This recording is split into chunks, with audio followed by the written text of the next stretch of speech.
আলাইকুম শুভ সকাল বন্ধুরা। আশা করি আপনারা সবাই ভালো আছেন। আমি আলহামদুলিল্লাহ অনেক অনেক ভালো আছি। আসলে যারা আপনার সমালোচনা করতেছে মন খারাপ করবেন না একদমই। মানে যারা আপনার সমালোচনা করতেছে একদমই মন খারাপ করবেন না। কারণ কি জানেন? আপনাকে আপনার ফ্যামিলি বিশ্বাস না করতে পারে, সমাজের মানুষ বিশ্বাস না করতে পারে। XYZ যে কোনো মানুষ, আপনার লাইফ পার্টনার, আপনার ফ্যামিলি মেম্বার্স, আপনার সোসাইটি আপনাকে বিশ্বাস না করতে পারে যে আপনি কিছুই করতে পারবেন না। কিন্তু যারা আপনার সমালোচনা করতেছে করতে দেন, তারা একমাত্র ব্যক্তি, শুধুমাত্র তারাই বিশ্বাস করে যে আপনি তাদের থেকে ভালো অবস্থানে আছেন এবং ভালো কিছু করতে পারবেন। বুঝতে পারছেন?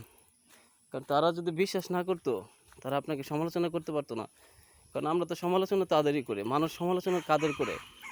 মানুষ সমালোচনা করে তাদেরই, যারা তাদের থেকে একটা অবস্থানে সেম পর্যায়ে ছিল, বাট আজকে তারা তাদের থেকে ভালো পর্যায়ে আছে। সবাইকে ধন্যবাদ।